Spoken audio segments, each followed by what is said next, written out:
Hey guys, it's been a week since Worlds and Dynasty just released, so we got a lot of exciting stuff going on. Um, so there's been a lot of conversation going on since the Fables come out, and I've been thinking about a week on this. I never like to react to something on the spot, so I'm also slow at making videos anyways, which really helps out. I want to talk about card quality getting worse.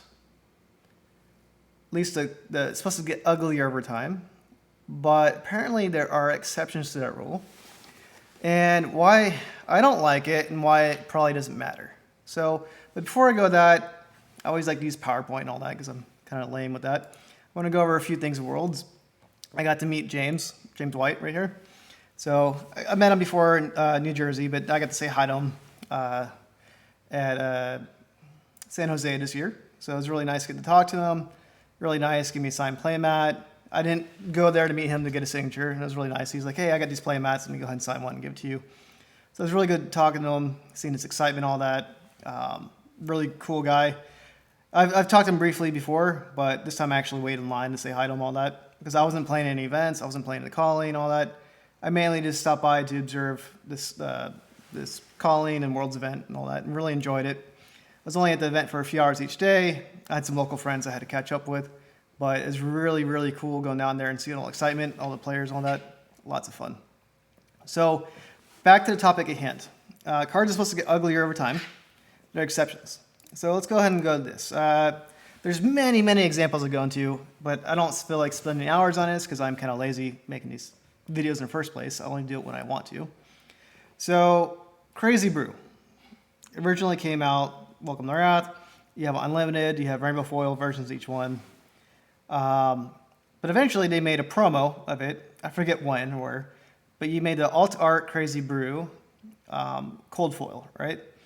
So you have that, which is a promo. So typically cards that are printed get worse over time in quality. For example, the white border. James White supposedly hates white border, but you have the Crazy Brew white border, right?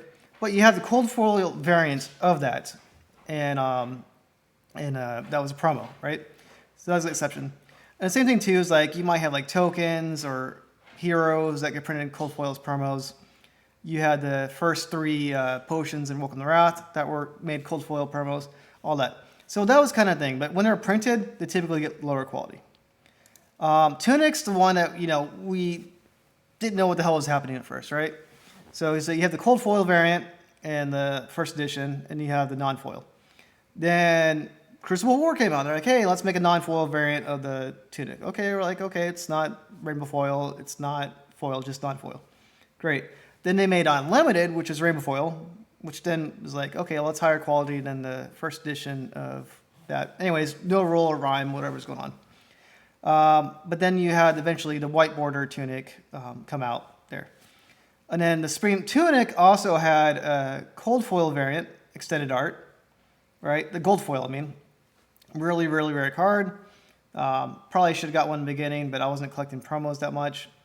And then you also have the Rainbow Foil variant. I don't like all the variants, and also you had the Rainbow Foil printed as a promo as well. It was alt art and all that. So no rule that you cannot make Rainbow Foils again. For example, right now the rule of thumb is once it's Rainbow Foil, it's no longer after Unlimited. No longer have Limited, but we have the new... I forget what it's called now, but you have the new second wave where you just have first and Unlimited combined. So you have that going on, but there's no rule that you can't do Rainbow Foil again. But this is also promo. But what comes that way though is Scar for Scar, right? Scar for Scar is in Welcome to Wrath. It's got a Rainbow Foil. It's got non-foil versions in first and Unlimited. It does have an alt art version, which is super rare that was buy a box promo for Crucible. But then they did a reprint of Scar for Scar as white border. Then they did a black border reprint of it in Uprising, right? So you have that, but in Uprising, there's no Rainbow Foil variant, which helps enforce the rule that, hey, maybe Rainbow Foils won't be done again, right? So we're like, hey, that's really good. So that means that it's going to hold card value if you get the, first editions or these, I cannot for whatever reason remember the name of the new box types, but you're not going to get rainbow foils again after the first prints, right? That means like, okay, that means if I get rainbow foils, they're going to hold value over time. And the Scarf for Scarf reprint and Uprising didn't have rainbow foil, which is great because they're like, hey, it's black border, which I don't like because it was white border in the history packs. But it's like, all right, well, whatever. It doesn't have a limit, and it's a common, so I don't really care. But what I do care about is at Worlds, a skull cap gold foil was given out still. They shredded, LSS shredded the gold foil tunics that were left over. They're like, okay, we're no longer doing that. It's a prize value. Me personally, I don't collect the gold foils, so I don't really, care or discare about them. But what I do care about is diluting the market. So first edition, I'm biased on this, I'm not going to lie. I have first edition gold foils, right? And if you keep printing gold foils 3 years afterwards, are we going to have just as many gold foils as we're going to have first edition gold foils? Are we going to have more gold foils? It feels like, diluting the market a little bit on that aspect.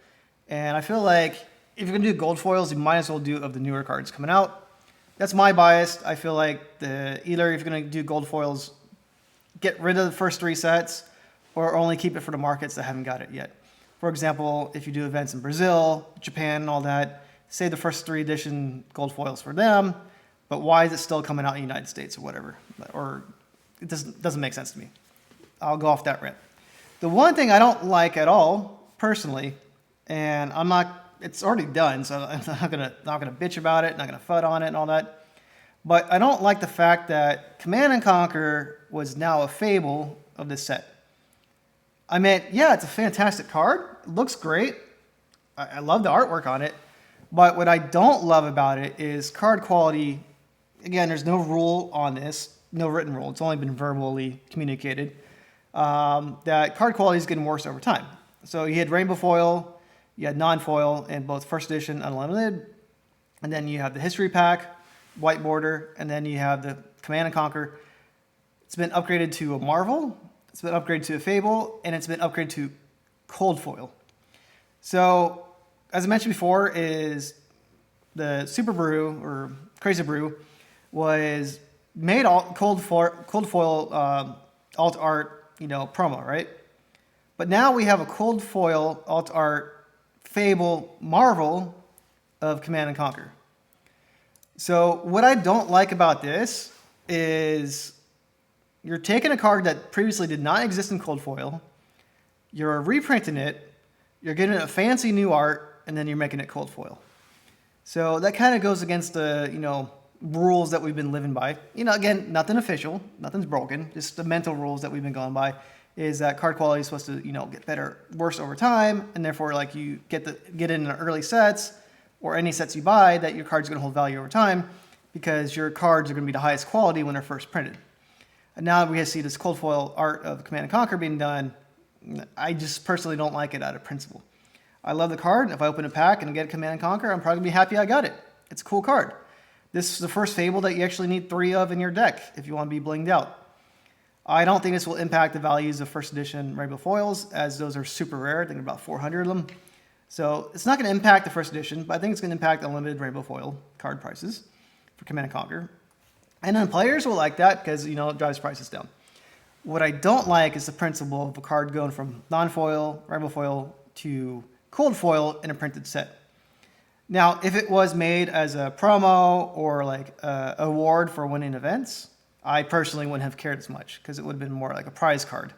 But now that it's being printed in a new set in a cold foil version means you've upgraded the art essentially by making it cold foil. So I don't know how that's going to go in the future. Does that mean any cards available for cold foil in the future? Will it be a cold foil E-Strike? All that stuff like that. So I don't have a strong opinion on this, but it makes me uneasy seeing card quality getting upgrades versus downgrades over time. Just from a collectability standpoint, again, it does not impact me directly because I collect a lot in the first edition. I got in super early in the game. But I could see it impacting other people in the future saying, hey, I bought a lot of rainbow foil unlimiteds. Now my cards are going down because you made a better version of it and Fable Marvel version. So what I think that needs to be done or addressed somehow is reprint policy says once it's cold foil, it's not going to be reprinted again. But it can be made cold foil in the future because apparently that's what's going on. So that also makes me think, like, okay, well, do I buy a lot of these rainbow foils in the future, or am I now worried that they're going to get better versions in upcoming sets, and now we're going to have all these different versions? Another thing I don't like about Dynasty is too many variants. So I don't have a slide for this because I just thought of it, but the Emperor has 3 variants in one set. It's got a rainbow foil version, it's got a cold foil version, and then it's got a Marvel full art whatever version.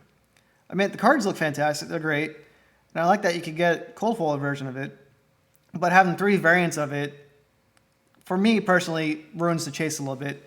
Because if I get a cold foil version, am I going to really want to pay the extra $500, $600 to get the Marvel version of it? I'm not sure. And same thing too is what I'm worried about with the Emperor is Starvo was $500, $400 when it first came out to Everfest, right? Emperor is about $1,000 right now, I believe.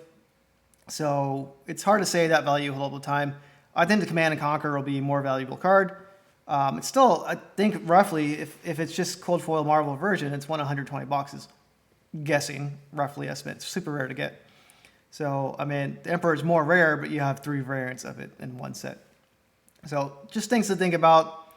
But yeah, I'm a little uneasy about the gold foil first 3 sets still being out. I'm a little uneasy about Command and Conquer being cold foil variant. I know people love it, but this is my fucking opinion. I don't like seeing cards getting upgraded, printed in sets. I like to maintain the collectability aspect of older cards. So that's my viewpoint. I mean, like, for example, are they going to make gold foil Marvel Dragons in the future? I wouldn't like that. Are they going to make gold foil like regular ones? Are they going to make gold foil Marvels? You know, how many variants of these cards could come out? So those are just concerns I have. Because, like, hey, you know, like, you buy a lot of cards, you spec on them. All of a sudden, like, hey, we got an even better version of it in the next set. Even though we're not reprinting Marvels, we're making them like this new rarity system that we just came out with. And it's got new design, alt art, all that. And it's even flashier than we had. So I like the fact that it's supposed to get worse over time. I would like to see some sort of statement on this, or I'd like to hear LSS viewpoint on this. I have another video I've been putting together where I'm talking about how the cards have changed over time. Each set has different, you know, variants on it and all that too. So I'd like to hear LSS perspective eventually on how they decide what to go for art-wise, what they do for chase cards, and how's that been changing, and how's their philosophy changed over time, and how did the cold foil Command and Conquer come out of that as an upgrade in a printed set versus why didn't they pick some other Fable besides Command and Conquer? Why isn't it a new card or a new landmark or a new gem or whatever? Kind of curious on that take on that. So that's my viewpoint on that. Another thing too I forgot is you have till today's November 14th, so you have till November 15th to join up as an alpha whale on my Patreon. It's $350, $3.50 a month, and essentially is that one, the first promos I'm giving away, the first giveaway I'm doing is one of each of the rare Marvel Dragons from Uprising. I'll be doing that drawing this week, but you have to be an Alpha Whale member by November 15th. If you're not, I'm closing the Alpha Whale tier after that. After that, you'll just have fish, dolphin, and whale. And whenever I give giveaways, it'll be to Patreon members. But I highly recommend you join my Discord. We talk about this stuff all the time. Everybody in my group has different opinions on this. This is my opinion. So that's why I'm talking about it. But I highly recommend you join Whale Street. We have tons of other topic channels in there too. We talk about other boring TCGs as well. I personally don't like it. That's why I named the channel that. But Flesh and Blood's my thing. So anyways, join Discord and all that. Also, another milestone is I started a Seattle group about a little over 2 years ago. It was just like 5 to 10 of us for the first few months. And now we have 280 members in that group. It's growing really quickly. I like seeing the Seattle group getting really active. I used to actively manage that group for about a year. Now I'm very passive on it, and the group just keeps fucking growing. It's really exciting to see that. Salty Well Discord keeps growing too. And just hearing about the news about, like, again, I don't follow Magic, but I saw a post today saying that Magic's like overprinting everything to hell, value's going to shit, their company's value's going down. And I heard Flesh and Blood was mentioned in a topic as like, hey, this other game probably will take over, not take over, but take some market share because like Magic's fucking things up too much. So guys, my take is gold foils, first 3 sets should not be released in any of the states or countries that have already received them. Those should be saved for new countries or destroyed. I don't like it. I think it dilutes the value of the original sets. I don't like seeing reprints of cards in cold foil in new sets. Kind of goes against the word. Again, no policy on this. Kind of goes against the mentality that cards supposed to get worse over time. I do not like seeing cold foil upgrades. Unless it was like a fun variant like cold foil bobble or like super brew, something fun, crazy brew. But seeing this fable, all that just gives me a bad taste a little bit. Overall, Dynasty's a fantastic set. I love the assassin and all that. Have nothing negative to say about it. Just my concerns is the gold foils and the Command & Conquer gold foil. All right, guys, have a good one. And I will make another video soon. Bye.